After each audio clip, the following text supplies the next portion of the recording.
کہ ان کا لطف و کرم عام ہے دوستو، ان کا لطف و کرم عام ہے دوستو، ان کے نزدیک آ کر دیکھیے جسے لذت قرب حاصل ہو گئی وہ ان کی گلیوں کے چکر لگانے لگا۔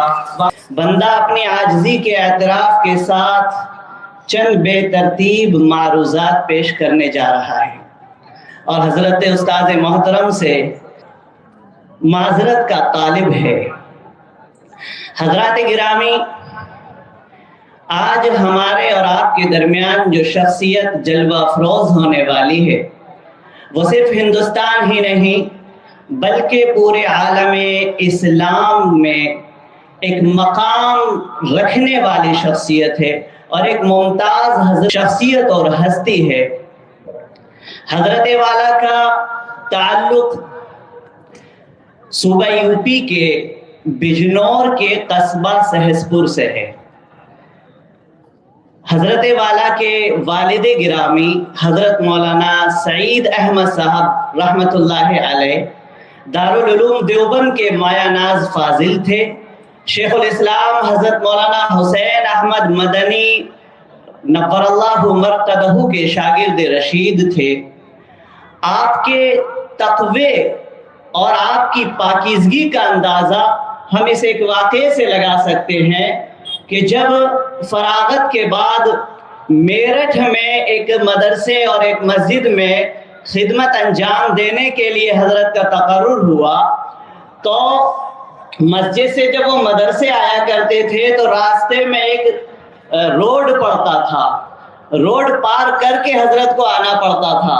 ایک مرتبہ جب روڈ پار کر رہے تھے تو حضرت نے دیکھا کہ بے پردہ عورتیں نظر آ رہی ہیں، وہاں سے بے پردہ عورتیں گزر رہی ہیں، تو حضرت کے والد محترم نے اس ماحول سے اپنے اندر کبیدگی محسوس کی اور اتنا کبیدہ خاطر ہوئے اور اس ماحول کو اپنے لیے اتنا نقصان دہ سمجھا کہ اس ملازمت کو، اس خدمت کو چھوڑ دیا اور پھر اپنے وطن سہسپور میں جا کے خدمت انجام دینے لگے۔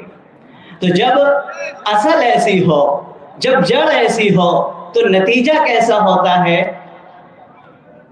اور حضرت کے گھر کا ماحول یہ تھا کہ حضرت والا فرماتے ہیں کہ کوئی دن ایسا نہیں جاتا تھا جس میں اس وقت کے بزرگوں کے حالات کا تذکرہ نہ ہو رہا ہو۔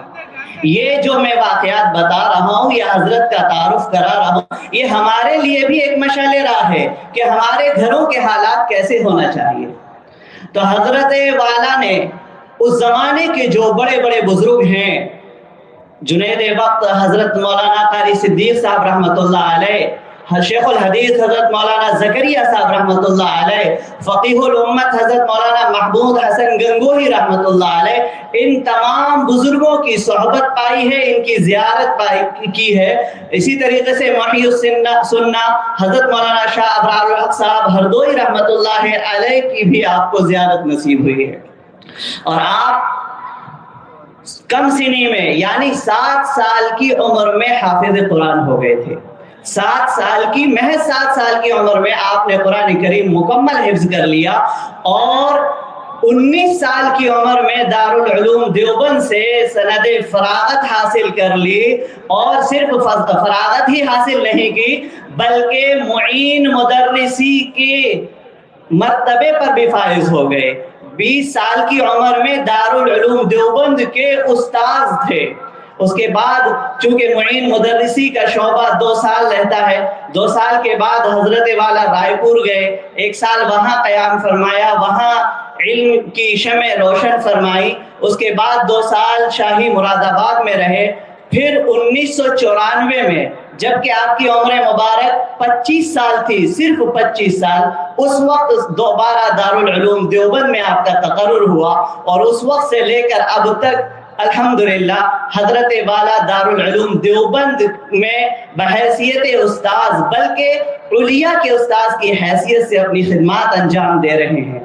ایک طرف جہاں طالبان علوم نبوت کی سیرابی عطا فرما رہے ہیں تو دوسری طرف تصوف اور سلوک کے سالکین کی رہنمائی بھی فرما رہے ہیں۔ حضرت والا جہاں دارالعلوم دیوبند کے استاد ہیں وہیں دارالعلوم دیوبند سے نکلنے والے ماہنامہ دارالعلوم دیوبند کے مدیر اعلیٰ بھی ہیں. اسی طرح جمعیت علماء ہند کے نائب صدر ہونے کی حیثیت سے امت کی قیادت فرما رہے ہیں. اور مرشد کامل محبوب العلماء والصلاحاء حضرت مولانا پیر ذوالفقار صاحب نقشبندی رحمت اللہ علیہ کے خلیفہ خاص کی بھی حیثیت رکھتے ہیں. بلکہ ہندوستان میں حضرت پیر صاحب کے جتنے خلفاء ہیں خلفاء کا حضرت مرجع ہیں. بس میں اپنے اس بات کو اس شعر کے ساتھ بلکہ آپ حضرات کے لیے اس پیغام کے ساتھ اپنی بات کو ختم کرتا ہوں کہ ان کا لطف و کرم عام ہے دوستو، ان کا لطف و کرم عام ہے دوستو، ان کے نزدیک آ کر دیکھیے جسے لذت قرب حاصل ہو گئی وہ ان کی گلیوں کے چکر لگانے لگا. وآخر دعوانا خصوص خلوص استقبال کرتے ہیں، اہلاً سہلاً مرحبا کے نغمے گنگناتے ہیں. اللہ تبارک و تعالیٰ آپ کی آمد کو ہمارے لیے ہمارے اس دیار کے لیے باعث زید کہاں